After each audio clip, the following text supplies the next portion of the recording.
Hello, welcome my YouTube channel कपर the knowledge class. आज हम डिस्कस करेंगे नदी परिवहन और सड़क परिवहन में क्या अंतर है।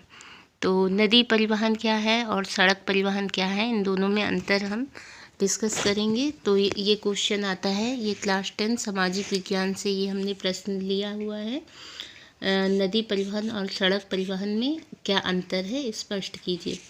ये ज़्यादातर आपका लघु उत्तरीय क्वेश्चन में पूछा जाता है। तो सबसे पहला पॉइंट है आपका, नदियों द्वारा आंतरिक जल परिवहन की सुविधा प्राप्त होती है। जो नदियां हैं उनके द्वारा परिवहन की आंतरिक जल परिवहन की सुविधा प्राप्त होती है। और सड़क परिवहन द्वारा माल स्थल मार्ग द्वारा एक स्थान से दूसरे स्थान तक ले जाया जाता है। जो हमारा सड़क परिवहन है उसमें माल जो होता है वो स्थल मार्ग यानी कि ज़मीन के मार्ग से एक स्थान से दूसरे स्थान तक ले जाया जाता है। और नदियों में क्या होता है, जो आंतरिक जल होता है उसमें परिवहन की सुविधा प्राप्त होती है। मतलब एक स्थान से दूसरे स्थान पे आप माल या कोई भी चीज़ ले जा सकते हैं इधर से उधर। दूसरा पॉइंट है, नदियाँ दो प्रकार की होती हैं, एक तो सदावाहिनी तथा बरसाती नदियाँ। सदावाहिनी नदियाँ नदी परिवहन के लिए उपयुक्त होती है। सदावाहिनी मतलब जो हमेशा बहती रहती हैं उन्हें हम सदावाहिनी नदियाँ कहते हैं। तो इसमें आप परिवहन हर समय कर सकते हैं। तो सदावाहिनी नदी जो होती है परिवहन के लिए उपयुक्त होती है, अच्छी होती है। और दूसरी जो होती है आपकी बरसाती नदी, ये बरसात के टाइम पे ज़्यादातर होती हैं। तो ये हर समय आपको नहीं मिलेंगी, तो ये उपयुक्त नहीं होती है परिवहन के लिए।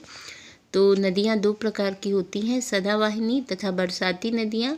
तो सदावाहिनी नदियाँ जो होती हैं वो नदी परिवहन के लिए उपयुक्त होती है। दूसरा पॉइंट आता है हमारा सड़क परिवहन से। सड़कें पक्की तथा कच्ची दो प्रकार की होती हैं। नदियाँ आपकी दो प्रकार की होती हैं, एक सदावाहिनी और एक क्या बताया था, एक बरसाती नदियाँ। और इसमें आपकी दो तरह की सड़कें भी हैं, एक कच्ची और एक पक्की। तो ग्रामीण क्षेत्रों में कच्ची सड़कों का अधिक महत्व है और नगरों में पक्की सड़कों का। अगला पॉइंट है आपका तीसरा, नदी जो परिवहन होता है वो धीमा, यहाँ पे आप देख लीजिएगा ये धीमा है, यहाँ धीमा लिखा है। नदी परिवहन धीमा तथा सस्ता साधन है।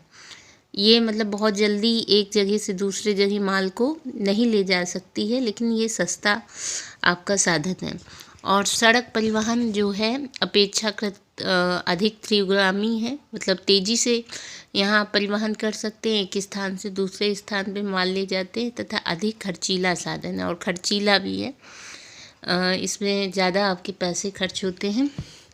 अगला पॉइंट है नंबर 4, नदी परिवहन के रख रखाव में कोई खर्च नहीं करना पड़ता है, क्योंकि नदियाँ तो प्राकृतिक देन है, तो इसमें आपको कोई नदी के ऊपर खर्चा नहीं करना होता है। केवल नदियों की बालू निकालने में थोड़ा खर्चा आता है। नदियों में जब बालू इकट्ठा हो जाती है तो परिवहन के मार्ग में बाधा आती है, इसलिए इसको निकालने में, बालू को निकालने में थोड़ा खर्चा आता है। और बल्कि ये इसके रख रखाव में और कोई विशेष खर्च नहीं होता है।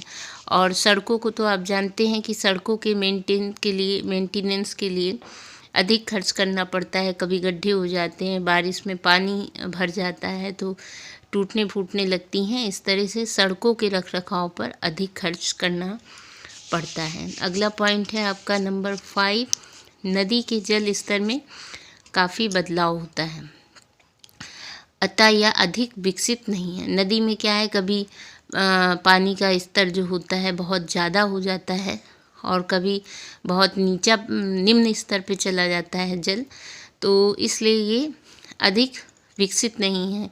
इसी कारण ये ज़्यादा विकसित नहीं है। नदी परिवहन जो है ज़्यादा सफल नहीं है, क्योंकि नदी जो है इसका जल स्तर काफ़ी कभी कभी बढ़ जाता है, बाढ़ की स्थिति जैसी हो जाती है, और कभी कभी इतना कम हो जाता है, निम्न हो जाता है कि वहाँ पे परिवहन करना आसान नहीं होता है।